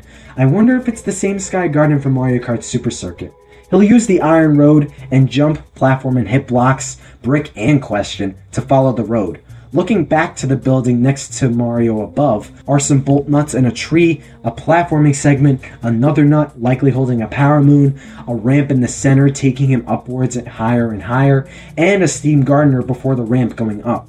Furthest to the right are some bolt nuts below on the side, and a rocket on top of a platform with some blocks behind it. This is likely the same rocket we saw in the E3 trailer, which most likely leads to a Power Moon. Getting a heart in a block on the middle right, getting coins, hitting piranha plants, clearing poison, and jumping along rising and lowering columns, Mario forges onward, and along the way, Mario is obviously going to need uproots to move on ahead. After getting the uproot, Mario reaches a platforming section before some blocks, and hitting the center brick block will give you multiple coins, as you don't even have to jump. You'll then need to use the uproot to push the elevator and break blocks along the way. But after the first brick blocks are broken, go back and take the upper path. The nut in the red maze is up there and reveals another Power Moon. And near the end, you'll want to keep some blocks there, as rising on top of them reveals 4 more bolt nuts you could collect. The end of that section is only the halfway point of Iron Road, and Mario approaches more poison, more piranha plants, and a checkpoint flag. And it turns out Mario can capture piranha plants as well if they have something in their mouths, like a rock and not Cappy. Mario can spit poison and presumably fire depending on the type of piranha plant, and the big piranha plant is your main goal. Behind it is a cage that is actually trapping another lever switch. After destroying the big piranha plant, a Power Moon will emerge, as the road to Sky Garden is complete. We're almost done with the Wooded Kingdom, but there's just a few more things I like to point out. In the E3 trailer, we see stacked Goombas and Mario controlling a stack. This is likely up the iron building Mario was closest to, with yellow coins, 3 bolt nuts on top to the left of the stone wall, and 3 to the right along a red iron ledge. Also, some official screenshots confirm a Power Moon to be in a 2D section of the kingdom, and some coins and Goombas as well to be in there. There's also a GIF of Mario crouching into a tiny hole, but I'm not sure where this leads to, probably up on that higher section where we saw earlier. And that's pretty much it for the Wooded Kingdom. Of the total Power Moons we've seen and presumed to be, we have 21 Power Moons so far in this kingdom. Quite a lot shorter compared to the Sand and Metro Kingdoms, huh? Well, it'll be a similar length for the Luncheon Kingdom, so sit tight and be ready for a real treat. Off the bat, we have a look at the main menu screen with Mario and Cappy on there as well, as the world map in the background, an action guide, options, and resuming with 1 or 2 players. This could be the pause menu as well, going off the resume option, but either way, here's more UI revealed. The demo starts Mario off in the Luncheon Kingdom with a mission called Under the Cheese Rocks. The Luncheon Kingdom is actually based off Italy and other European countries, combining lava/volcano worlds with food themes. The demo starts Mario off in front of a Power Moon he already collected, which is likely the first Power Moon of the kingdom, as the panel is lit up with a cyan color, and main moons usually have those like back in Toast Arena and Steam Gardens. Ahead of Mario are 3 polygonal tomatoes and something sticking out of a wall, with salt lying on the ground. As Mario moves, you can see a fork stuck in the wall, which is likely something Mario can capture like the pylons in New Donk City on the walls, to fling himself up and reach those polygonal tomatoes.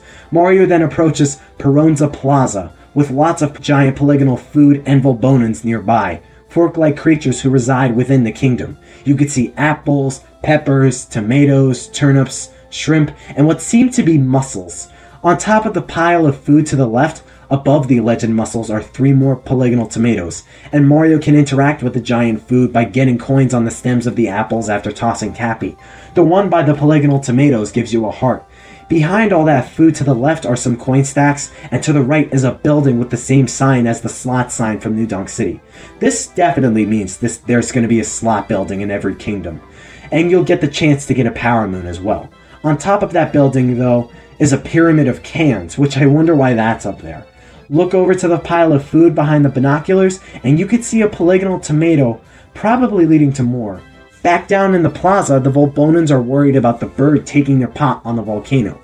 Everyone was getting ready to dig in some stupendous stew up until it showed up, and that same stew is another item Bowser wants for his wedding. It seems the bird is thinking about a slab of meat up there.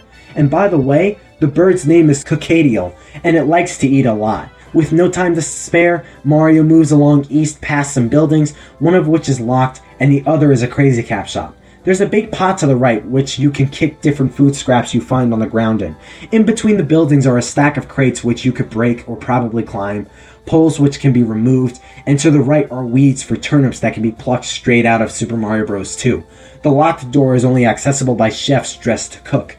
After buying a chef's outfit in the Crazy Cap shop, Mario then goes back to the Volbonan so he can open the door. But look at the apple behind the Volbonan.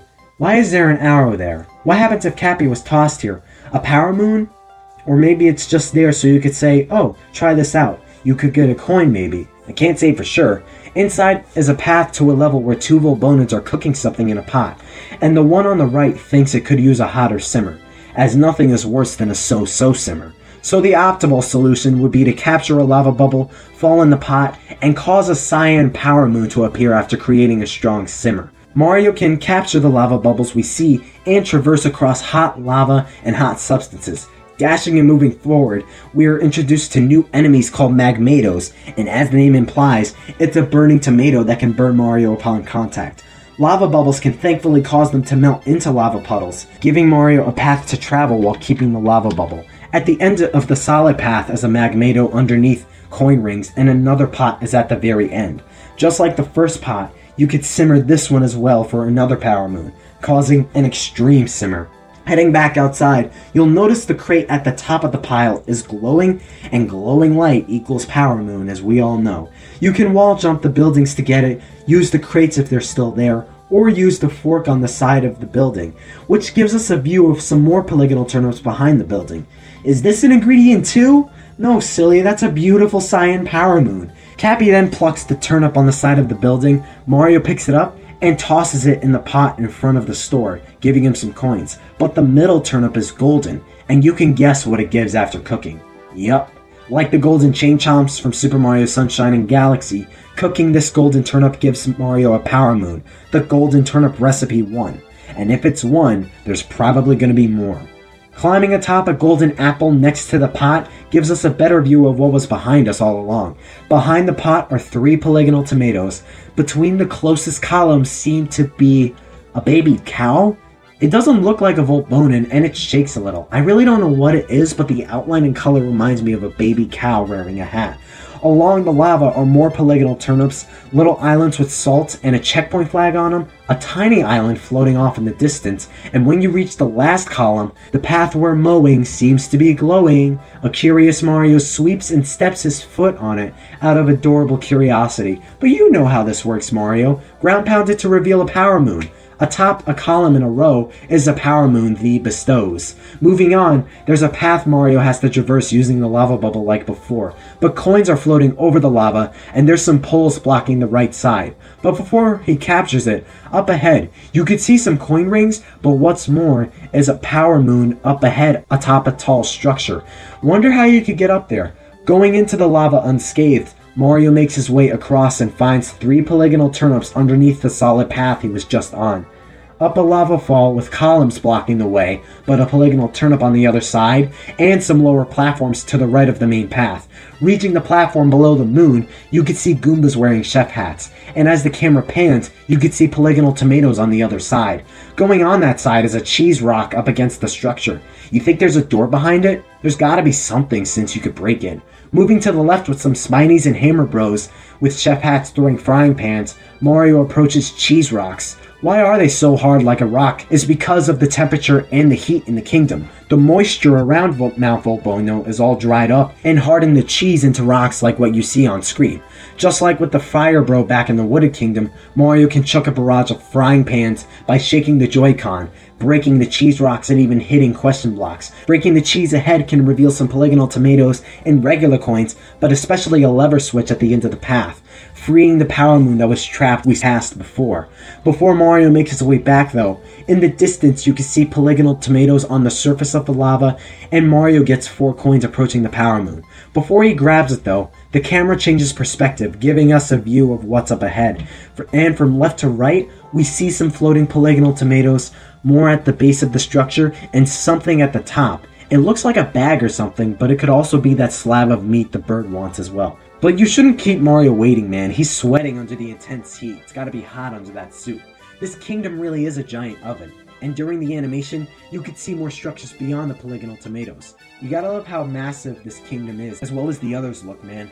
Thus concludes Under the Cheese Rocks. We're almost done here, but there's more details and questions I'd like to point out. Look at the map behind Cappy and Mario, especially Mario, because it's right here we have confirmation of a seaside kingdom.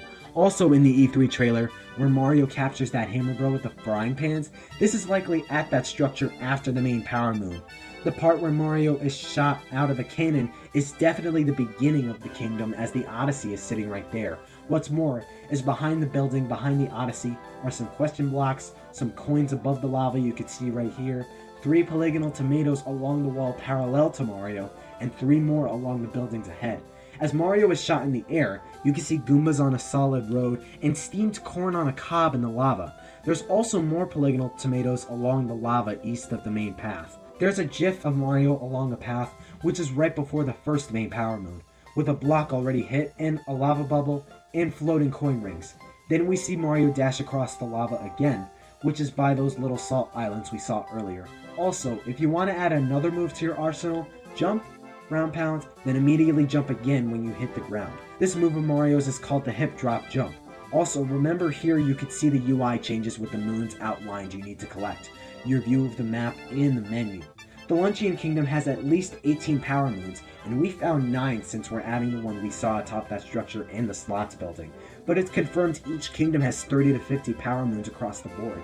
I'm betting to believe there will be secret power moons like secret power stars from past Mario games we need to find on our own. It's beyond the definition of clear this game is utilizing exploration to the fullest, as you should be a veteran Mario player to naturally scour every little corner of the world. In the January trailer as well, near that building with the slots logo, Mario was chasing a rabbit carrying a turnip. But the rabbit's not there in the demo. Did it get scrapped? And it's most likely that bird is a boss that'll likely cop up a grand move. And that's it for the Luncheon Kingdom. Quite a delicious looking world to explore and feast upon, physically and mentally, isn't it? Well, the adventure's still continuing on as we now check out the Cascade Kingdom, aka Fossil Falls. And again, be sure to come back and check again if you're tired or want to save this for later.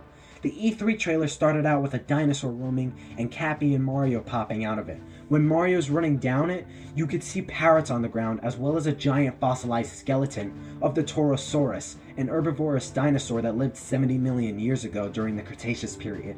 The island the Cascade Kingdom is on actually looks like the Torosaurus' head as well.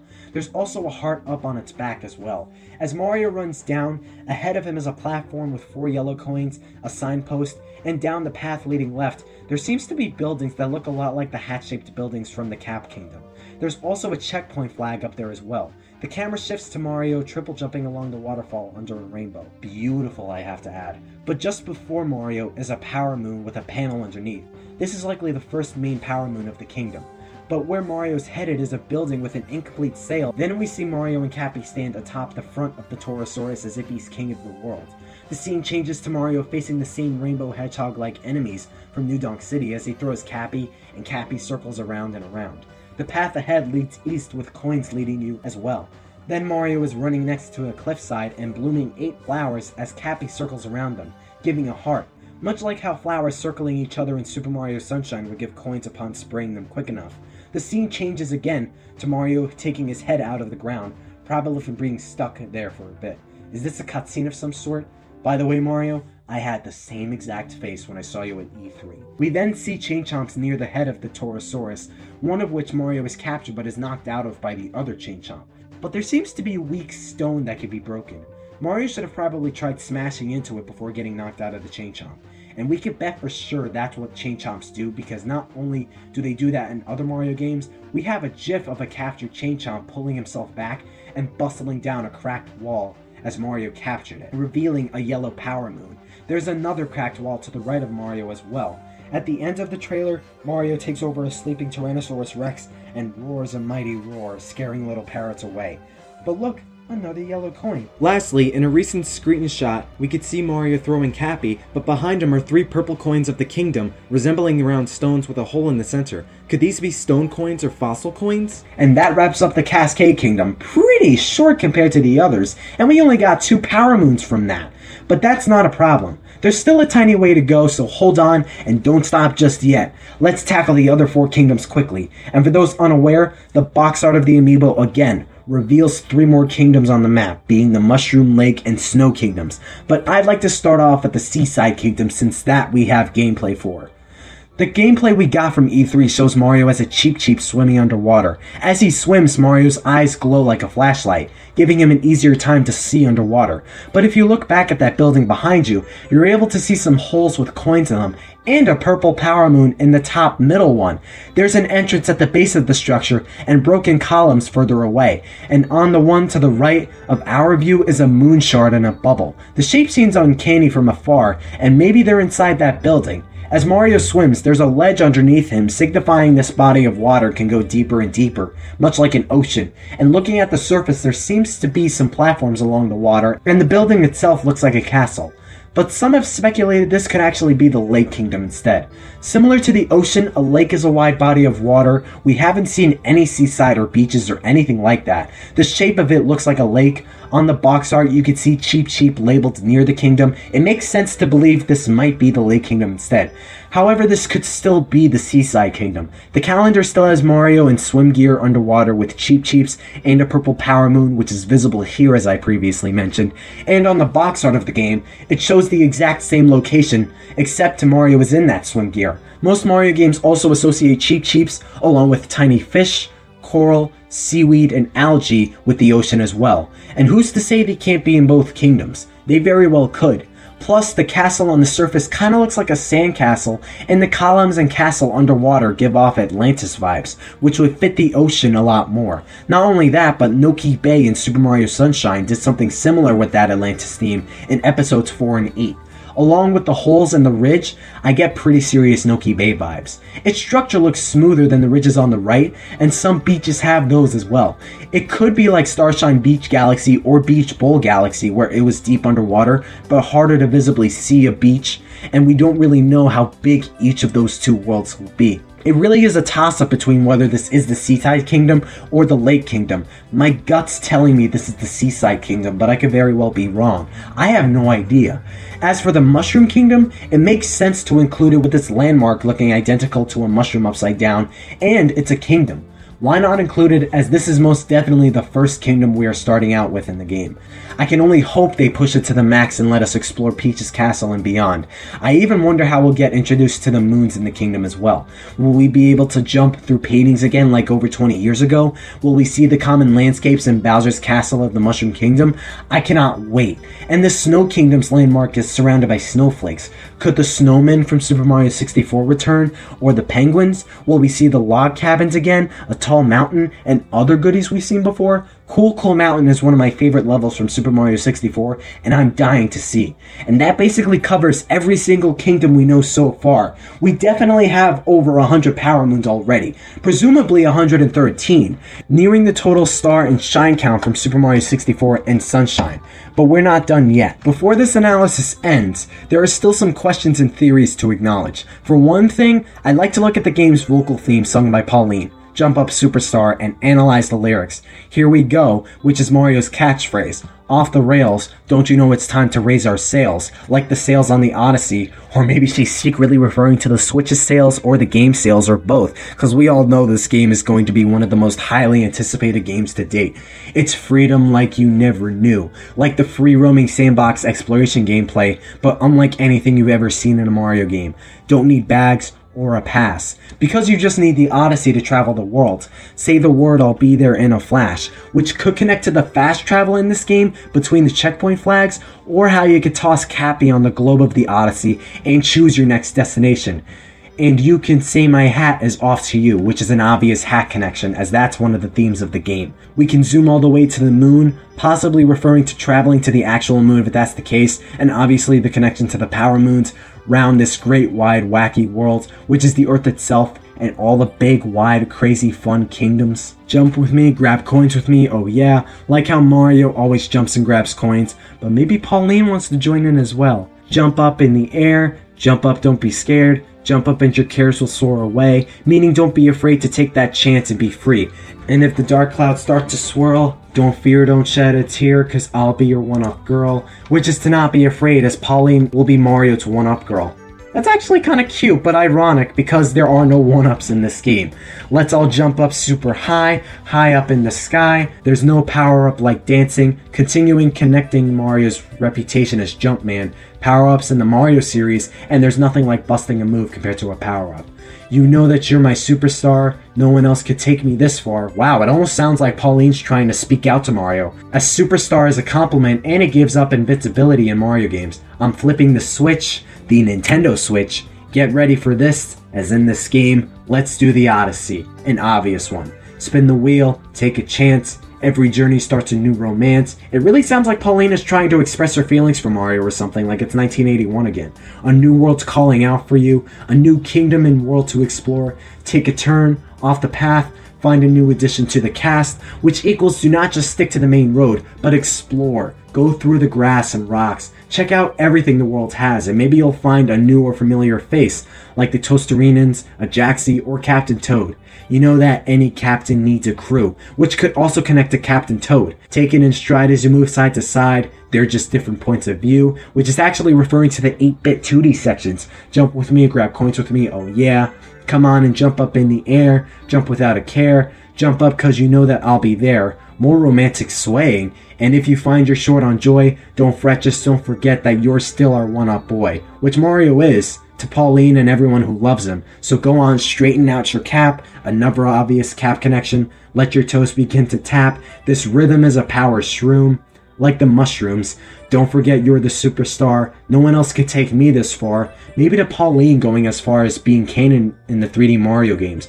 Put a comb through that stash. Now you got panache. Oh, let's do the Odyssey. This is to encourage Mario, saying he's got confidence and stylish flair, with his regular attire, the various attires of the kingdom, and his increased expressiveness and character. And then the first part of the first chorus repeats, now listen all you boys and girls, all around the world, don't be afraid to get up and move. That's self-explanatory. You know that we're all superstars. We're the ones who've made it this far. Again, self-explanatory, because everyone, especially you guys who are watching this, are super.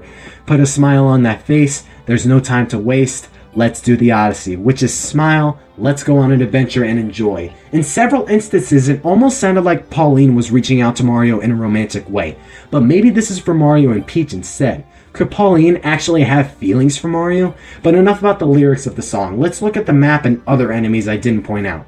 In the Metro Kingdom, there's Chargin' Chucks, which we haven't seen. In the Sand Kingdom, there are Glidons, which I have no clue what that is. In the Cascade Kingdom, there are Burbos, which I have no idea what those things are either. And Gushins, which reside in the Seaside Kingdom. The Mario Wiki states this. It's probably in the Amiibo box art, but I don't have it on the map in front of me. There's also the Soiree Bouquet, which apparently has taken a liking to Peach. Does this mean that Bouquet is stuck to her and will forbid anyone but Bowser from trying to approach her? But right here, we have 10 kingdoms total so far. Personally, I don't believe 10 is the total amount of kingdoms we'll get. Like I stated before, the theme of Super Mario Odyssey is surprise. The game may shock us with not just how expansive, detailed, and massive the worlds are, but also the amount. I'm at least expecting 1 to 4 more kingdoms, because if the Mushroom, Cap, and Cascade Kingdoms can create civilizations on tiny islands like those, who's to say they can't add a couple more kingdoms here and there? I mean, the Metro and Luncheon Kingdoms are literally right next door to each other, and the Wooded and Sand Kingdoms are on top of each other. The Cascade and Cap Kingdoms are even closer. Where can they possibly add more kingdoms then? How about where the Metro Kingdom is on this spot? The upper left portion of the continent looks like Yoshi's head, so maybe there's a kingdom for Yoshi's, and it could could be a lot like how Alaska is in North America. Southeast of the Lake Kingdom could have a kingdom, south of the Seaside Kingdom as well. There's a group of islands, maybe an archipelago where the Odyssey is that looks like a palm tree. And what if some kingdoms aren't on the map? What if you don't register more kingdoms until you find them? Landscapes and landmarks can go undetected on a map, and kingdoms can be added at any time. Take the idea that people think Bowser will make his own kingdom, or the moon will be one. It could be a brand new one, and the moon is obviously not on Earth. There's reason to believe there will be more kingdoms, and even Nintendo confirmed more worlds are unannounced. Many more worlds, as I quote. And I have my own personal theory on the number. What if there are 20 kingdoms? I'm getting faces and laughs right now at how ridiculous that sounds, but it's possible. Again, the kingdoms are all around massive as hell, but on the map, some look like tiny islands. Not only is there room for breathing room, but look at New Donk City's logo for a second. The city is silhouetted and surrounded by stars and the moon, right? And there's several connections to New York with New Donk, even more that I didn't even mention. If you count them all, plus the moon, you get 20 kingdoms. And this supports the possibility of the moon being a kingdom. But just like the United States of America's flag, there are 50 stars representing the states, New York being one of them. So what if these stars represent the number of kingdoms in Super Mario Odyssey? Also, keep in mind how long it took to develop the game, as well as Breath of the Wild. For Breath of the Wild, when Zelda was teased back in 2013, it seemed to be ready for release 3 years later, as that was just the development phase. But because the Wii U failed, they had to port it over to the Switch, which took up more time coinciding with the Switch's planning and release and such. After Super Mario 3D World, which came out in 2013, it probably went through similar development obstacles. Both games pretty much were made for roughly the same amount of time, and Breath of the Wild is insanely ginormous. Super Mario Odyssey could very well be a similar case in the grand scheme of things, so it's not impossible. The idea based off New Donk's logo is a tad far-fetched, because that is a lot, but again, surprise, the scope, the power of the Switch thanks to Breath of the Wild, and plenty of things in Super Mario Odyssey are hiding in plain sight. This could very well be one of them. It's also been stated by several fans that on the Japanese Super Mario Odyssey Twitter, the map we've seen is only a part of the world itself, and this may be one hemisphere, but I'm not believing that because I haven't found the specific tweet myself yet. Either way, it could be possible for 20 kingdoms in total. There's at least more than what we know of as of now. Also, let's look at the main artwork for Bowser and Peach, specifically for the main website on Super Mario Odyssey. Peach's tiara has pink eyes and eyelashes, and she doesn't look happy with Bowser's misdeeds. Could she be a companion for Peach like Twink or Tech was from the Paper Mario games? Could we see Peach and Bowser behind the scenes while Mario's doing his own thing, almost exactly like Paper Mario and Paper Mario the Thousand Year Door? I think it's possible. Some have theorized that she's hypnotizing Peach, which I don't find that likely, but there's also the possibility of her being the princess of the Cap Kingdom. Think of how a cap is compared to a tiara. One is basic headwear, while the other displays royalty and class. Kinda like how Mario is to Peach. Mario's a regular non-plumber adventurer, while Peach is the princess of the Mushroom Kingdom. Are we trying to save two damsels in distress here? And is Cappy the Mario? To Peach is Cappy's Peach. Then what about the possibility of Bowser's top hat being a sentient being as well? It would make sense since Mario has the same hat-tossing abilities thanks to Cappy. Could Bowser's hat be possessed as well? And could it even be the king of a kingdom, let alone the Cap Kingdom? Must be an evil king to team up with Bowser and cause global chaos. Or maybe Bowser's the one who forced him against his will, as that could be why Bowser went to the Cap Kingdom to begin with. Overall, we at least know why Cappy and Mario teamed up at this point. Thus ends this Odyssey-sized Super Mario Odyssey analysis. Thank you all so much who managed to stay up until the very end, and thank you so much for taking all that time to watch this. Please share this to fans anticipating Super Mario Odyssey, as there's an absolute crap ton of stuff to go over now, and there's lots of ideas, theories, Easter eggs, and more to discover and analyze. Once again, I really appreciate you supporting and watching this, and be sure to stay tuned later on the channel for a big announcement, specifically for Sonic fans and especially Mario fans. Stay